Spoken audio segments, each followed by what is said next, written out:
이사야 51장 9절입니다. 오늘 이 본문 말씀은 둘로 나누어져 있죠. 9절로 11절, 12절로 16절 이렇게 나누어져 있습니다.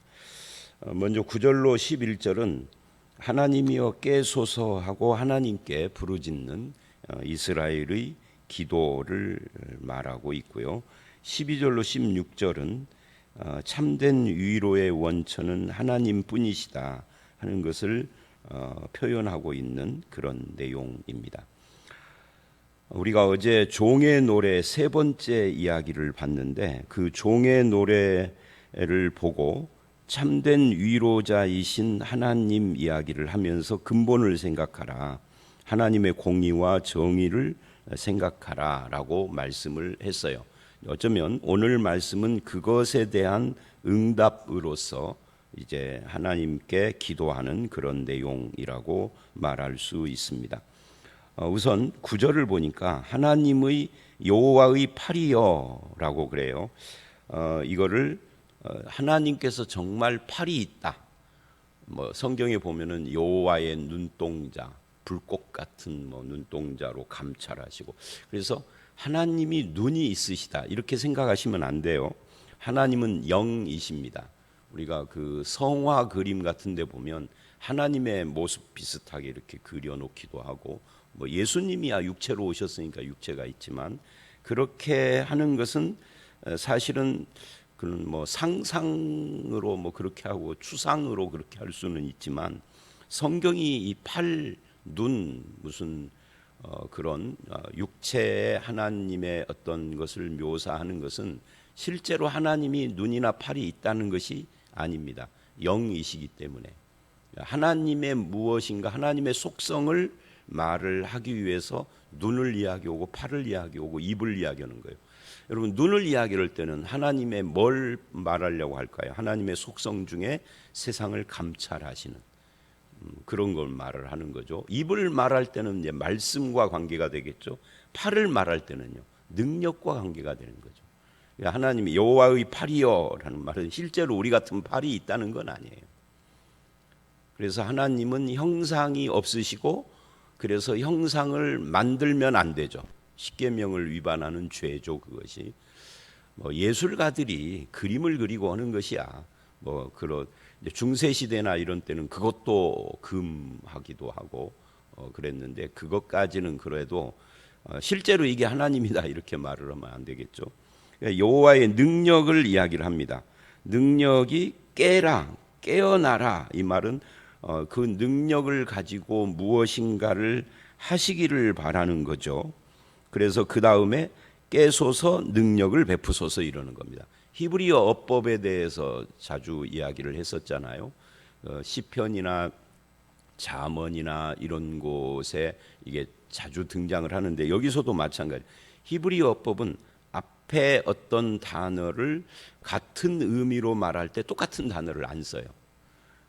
깨소서, 그 다음에 깨소서를 두 번 하면은 강조가 되지만, 깨소서, 능력을 베푸소 그러면 이 깨어난다라는 말이 잠들었다 깬다 이런 의미가 아니라 능력을 말하는 거구나. 여호와의 팔이 깨어난다 이 말은 능력을 행사한다 그런 뜻이구나 하는 거죠. 그래서 뭐를 하려고요? 여기 보니까 옛날 옛시대에, 이 옛날 옛시대가 언제인지는 여기서 정확하게 말하지 않아요. 옛날 옛시대에 깨신 것 같이 하소서.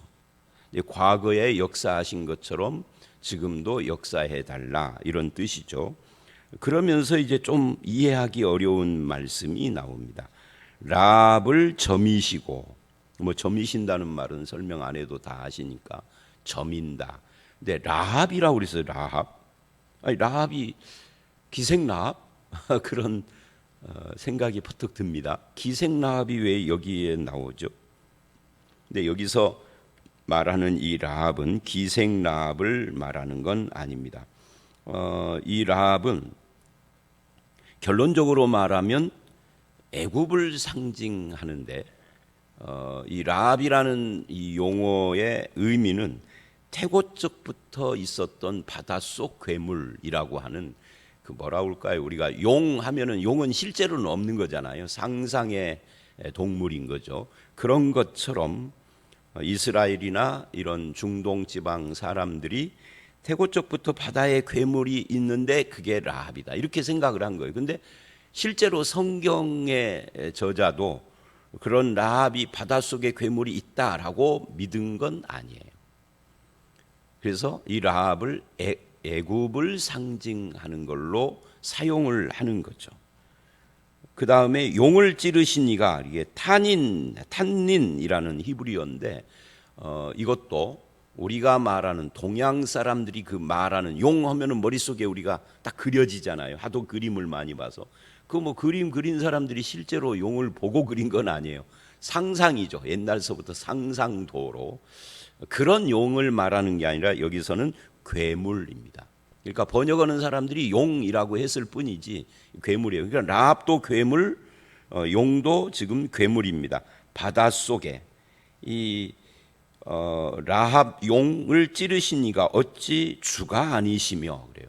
그러니까 바닷속의 괴물들이 아무리 대단하고 인간을 두렵게 해도 그 괴물을 점이신 분이 하나님이시고 용을 찌르신 괴물을 찌르신 이가 하나님이시고 말하자면 저들을 정복하시고 다스리시고 심판하시고 하는 분이 하나님이다 하는 것을 말을 하는 겁니다. 그런 하나님이 옛날 옛시대에 깨어서 그렇게 하신 것처럼 오늘 우리 시대에도 깨어서 능력을 베풀고 그 팔의 힘으로 그렇게 해달라라고 하는 거예요. 여러분 여기서 우리가 한 가지 짚고 넘어가야 될 것이 있어요. 그건 뭐냐면 이 기도가 지금 이 9절의 이 기도가 상당히 지금 그 상징들을 많이 사용을 하고 신비한 기도인데 뭐 신비하든 말든 모든 기도는 어디에 근거를 하고 있죠 지금? 그래서 이제 이거를 성경 공부를 할 때 제가 이렇게 이야기를 해요. 기도가 먼저입니까? 응답이 먼저입니까? 하고 물어요. 우리는 기도하면 하나님이 응답하는 이렇게 생각을 해요. 근데 반대예요. 성경을 보면 응답이 먼저예요. 근데 이제 용어를 응답이라고 말 안 쳐. 하나님의 말씀이 먼저다 그 말이에요. 하나님이 말씀하신 것, 8절까지 말씀하신 것. 너의 근본을 생각하라. 하나님의 공의와 정의를 구하라. 뭐 이런 이야기들. 그것이 공의와 구원이 너에게 가깝다. 너의 근본은 하나님이다. 이렇게 말씀하신 이 말씀을 듣고 내가 응답한 것이 기도예요. 우리는 근데 거꾸로 말을 하죠. 내가 기도한 걸 하나님이 응답하는 거라고. 근데 성경을 보면은 반대예요.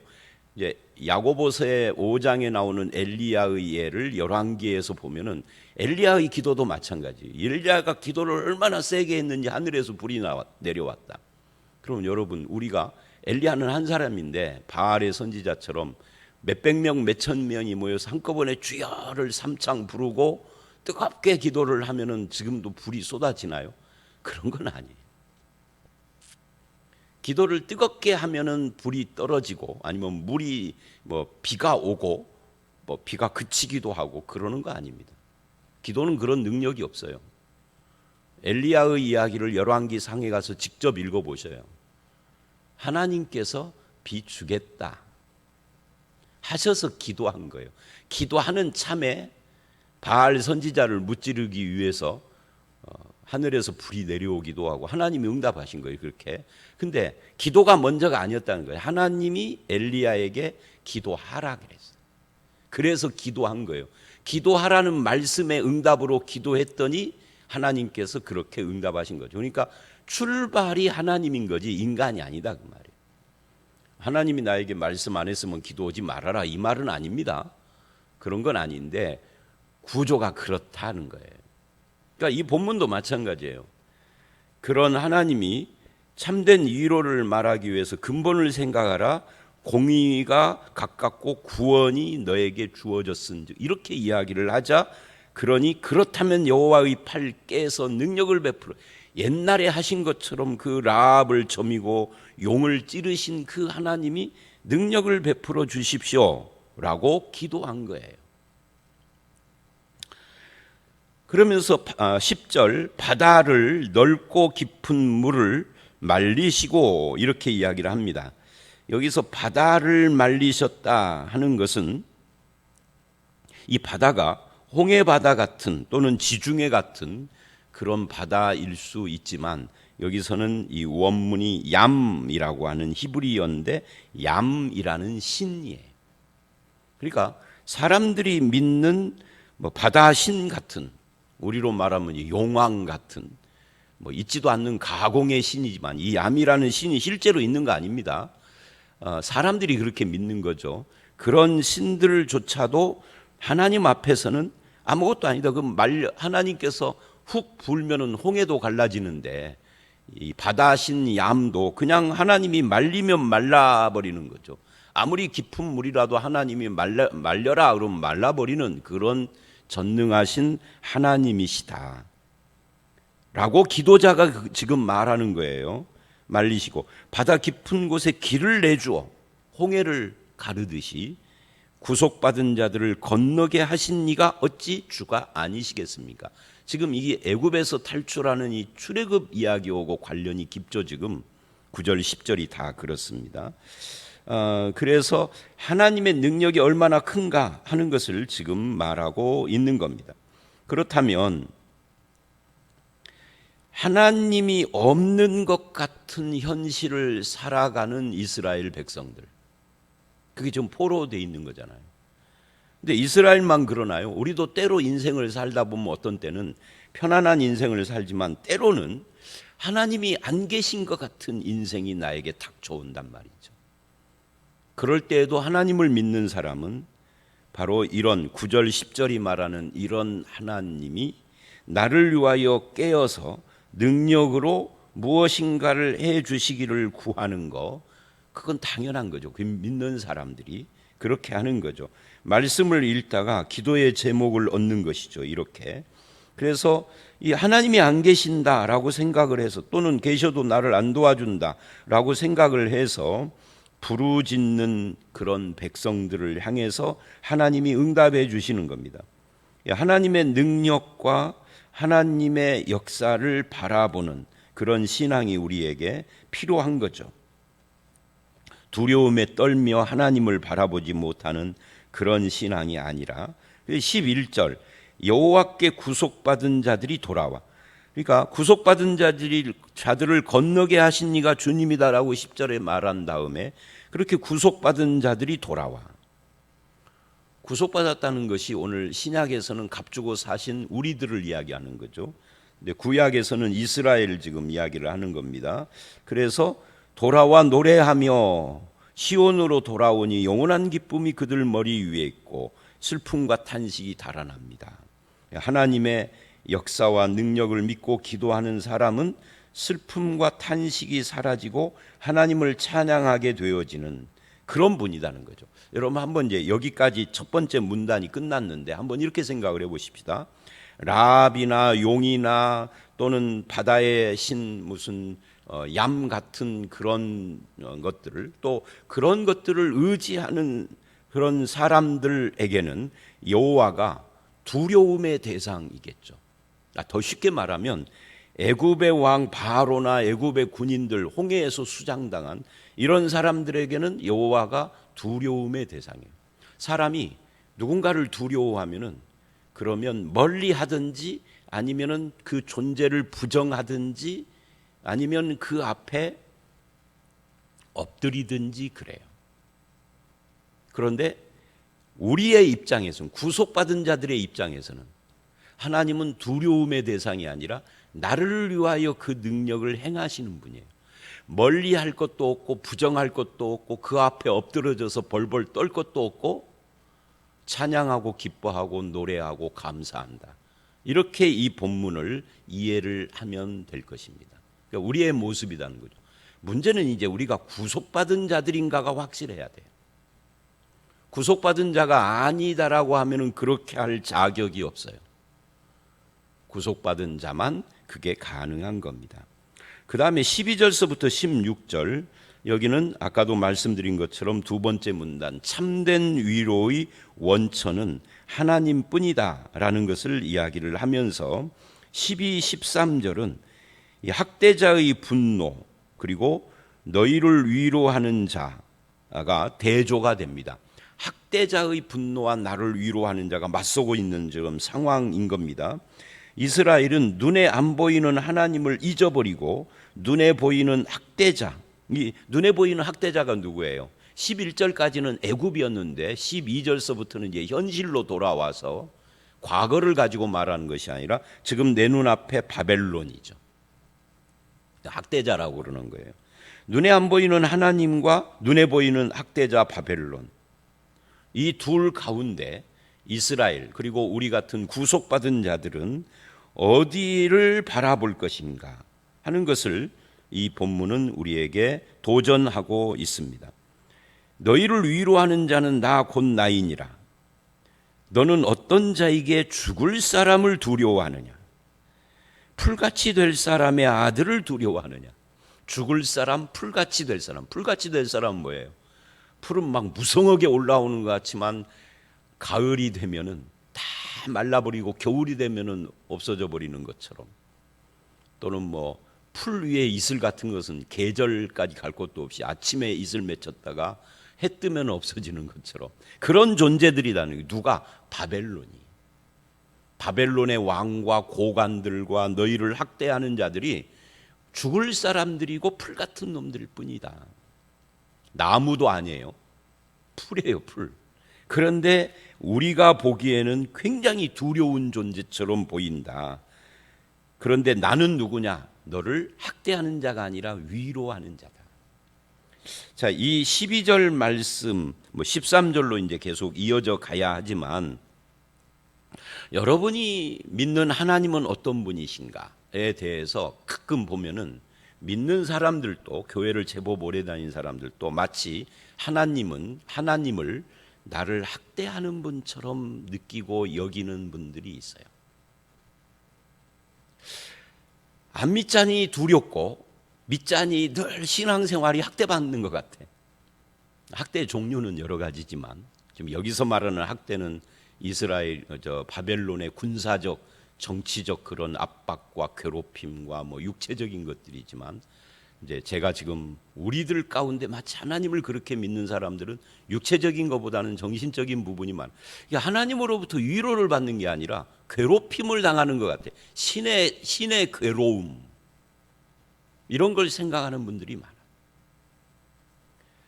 하나님은 그렇게 말씀하지 않죠. 나는 너희 위로자다라고 말을 해요. 이 참된 위로를 세상에서 얻을 것이 아니라 하나님께 얻어야 되는 거죠. 말씀을 보면서 정죄를 당하는 사람들이 많아요. 어떤 사람이 그런 말을 하더라고요. 우리 교회 목사님은 설교를 들으면 정죄만 받아요. 정죄받는 것, 목사님이 정죄를 할 리는 없죠. 근데 설교를 듣는 사람 입장에서는 늘 정죄받는 것 같은 느낌을 받는 거예요. 근데 저희 같은 목회자는 이게 상당히 뭐라고 그럴까요? 해결해야 할 설교의 과제이기도 합니다. 이 성경에 하나님의 심판이나 분노나 진노가 안 나오는 건 아니에요. 그게 목적인가 하는 문제죠. 목적. 하나님이 누구신가에 대해서, 하나님의 백성들을 심판하고 진노하고 분노하며 화내려고 성경을 기록했나? 그런 건 아닌 것 같은데 말을 하다 보면 그렇게 되는 거예요. 그래서 지금 나는 너를 위로하는 자인데 너는 어찌하여 죽을 사람, 풀같이 될 사람들의 아들을 두려워하느냐? 그들이 누구냐? 13절, 그게 학대자예요. 학대자의 분노. 그래서 13절을 보면은 이제 그 이야기가 쭉 이어지는데, 일단 13절로 아직 안 가고요. 이 세상의 권세자들, 세상의 힘을 가지고 있는, 세상의 힘이 여러 가지가 있죠. 그들은 모두 다 죽을 자들이고 풀같이 될 자들이다 하는 이것도 짚고 넘어가야 합니다. 우리는 그런 의미에서 세상의 힘 또는 그 힘을 가지고 있는 자들을 두려워하는 자들이 아닙니다. 그게 하나님의 백성이죠. 이스라엘은 바벨론의 70년을 억압되고 눌리고 제약을 받으면서 살아서 그 노예 근성이 생겼단 말이죠. 그래서 이 두려워하는 걸 당연히 여기는 거예요. 그들의 눈만 봐도 고개를 숙이고, 우리 젊은 애들이 영화 같은 데 보면 그러잖아요. 같은 동급생인데 쳐다보면 눈 까라 이러잖아요. 영화에 보면 눈 까라, 이 깡패들이 하는 말이에요. 그 눈 까라 할 때 눈을 딱 깔고 몇 번 그러면은 그 다음부터는 자동적으로 개를 보면은 눈을 까는 거죠. 두려워하는 거죠. 이게 노예 근성이라고 그래요. 자동화되는 거니. 근데 모든 사람은 다 그런 근성을 가지고 있어요. 그렇잖아요. 여러분, 여기에 장관이 한 사람 왔다고 치십시다. 아마 우리 가운데는 그 장관 눈도 못 보고 눈 까는 사람 있을 거예요, 아마. 공무원들 이런 사람들은 저 사람이, 저 장관이 내가 공무원인지 몰라도 그냥 저절로 고개 숙이고 눈 깔아질 거요. 그런데 그 장관이 대통령 앞에 가면은요, 남들을 눈 까는 그 장관이 대통령 앞에 가면은 대통령이 눈 깔아 안 해도 눈을 깔겠죠. 이게 인간이에요. 근데 우리는 그런 노예 근성 가진 자들 아니다. 이제는 그 여호와의 팔, 능력의 팔, 이제 나중에 만군의 여호와 이렇게 15절에 나오는데, 만군의 여호와가 전능자 하나님 이런 뜻입니다. 만군, 모든 군사의 하나님이니까 전능자라는 뜻이에요. 전능자 하나님을 나의 위로자로 삼고 있는 우리가 노예 근성을 가지고 마치 학대받고 늘 눈을 내리깔고 고개를 숙이며 벌벌 기어야 하는 사람처럼 그렇게 살 필요는 없습니다. 우리 위에는 누구만 있어요? 하나님만 있습니다. 그래서 믿는 사람은 누구냐? 내 위에 하나님이 있고 내 밑에 만물이 있고 내 옆에는 동료 인간이 있는, 이게 우리 믿는 사람의 구조예요. 그래서 같은 인간들은 나하고 같은 동료일 뿐이죠. 그 중에 좀 많이 배운 사람, 좀 더 높은 지위에 있는 사람이 있어도 그게 개찐 도찐이에요. 그놈이 그놈이고 65세 넘어가면은 다 똑같고, 그런 말 있잖아요. 65세, 70세 넘어가면은 그 미가 평준화되고 학력도 평준화되고, 무슨 하버드 박사를 5개를 받아도 70 넘으면 그냥 노인이에요. 근데 우리는 70대까지 갈 것도 없어요. 20대, 30대, 40대부터 인간은 다 하나님 앞에 같다. 그리고 만물은 내 발 아래에 있는 거죠. 이거 하나님이 그렇게 창조하셨어요. 만물을 머리 위에 올리는 것을 우상이라고 그래요. 내 위에는 하나님만 계시는 거죠. 이것이 인간의 존엄. 이거를 인간은 하나님의 형상이다라고 성경은 말하는 겁니다. 하나님의 형상으로 지음받고 구속받은 우리는요, 인간이 됐던 누가 됐던 하나님 이외에는 내 머리 위에 없어요. 목사도 여러분의 머리 위에 있는 건 아니에요. 같은 동료 인간으로서 직책이 목사인 거죠. 말씀을 설명하고 가르치고 설교하는, 목회하는. 다시 여기 돌아와서, 그래서 우리를 두렵게 하고 학대하고 하는 자들을 두려워할 필요가 없습니다. 나를 위로하는 하나님이 계신다. 그래서 학대자의 분노, 이거는 어쩌면 실체가 없는 거예요. 왜? 아무리 학대를 해도 그들은 조만간 죽을 자요, 풀의 꽃처럼 시들어버릴 자들인데 실체가 없는 거죠.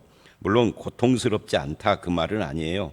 우리의 영혼과 우리의 마음이 그런 두려움에서 자유롭게 하시는 분이 하나님이다 하는 것을 말하고 있는 겁니다. 그런데 이제 사람들이 두려워하는 이유가 뭐냐? 13절, 하나님을 잊었기 때문이다. 하늘을 펴고 땅의 기초를 정하고 너를 지으신 자 여호와, 즉 창조주 하나님을 어찌하여 잊어버렸느냐? 너를 멸하려고 준비하는 저 학대자의 분노를 어찌하여 항상 종일 두려워하느냐? 이 두 가지가 지금 충돌하고 있죠. 학대자의 분노가 어디 있느냐? 실체가 어디 있느냐? 너는 지금 학대를 받아 괴롭겠지만 저들은 좀 있으면 죽을 자들이요, 풀 같은 자들인데, 너를 창조한 하나님을 잊어버리고 학대자의 분노를 항상 두려워하는 거 너에게 옳지 않다 하는 이야기를 해요. 그리고 14절, 결박된 포로가 속히 놓일 것이니 죽지도 아니할 것이요 구덩이로 내려가지도 아니할 것이며, 그러니까 포로 해방을 지금 하고 있는 거예요. 그러면서 나는 네 하나님이다라고 말을 해요. 그게 마침내 포로에서 놓일 것인데 도적을 만나고 양식도 부족할 것이라고 지레 짐작해서 두려워하고 그럴 필요가 뭐 있느냐라는 것을 지금 말하고 있어요. 그러니까 내가 만난 현실과 하나님이 선포하는 말씀이 서로 틀릴 때 우리는 뭘 붙잡아야 돼요? 현실이 아니라 말씀을 붙잡아야 된다 하는 것을 이야기를 하고 있습니다. 그리고 이제 마무리를 15, 16절에서 합니다. 하나님은 누구냐? 만군의 여호와다. 만군의 여호와로서 바다도 휘저으면서 뒤흔드는 분이시다. 애굽 아까 라합이라고 했던 애굽이나 바벨론이라도 다 휘젓고 뒤흔드는 분이 하나님이다. 그러므로 하나님을 믿는 자들은 근거 없는 두려움, 세상이 주는 두려움, 거기서 벗어나라 하는 거예요. 남처럼 이제 오늘 우리들의 두려움은 뭐냐면요. 이 시절은 고대 세계는 힘으로 막 사람들을 누르던 시대인데 지금 민주 시대니까 겉으로는 힘으로 그렇게 할 수가 없죠. 그 대신에 우리에게는 어떤 두려움이 있어요? 남처럼 안 하면 죽을 것 같은 두려움. 그게 오늘 현대인들의 두려움이죠. 그래서 그것 때문에 사치도 하고 그것 때문에 무리하게 인생을 살기도 하고 그러는 겁니다.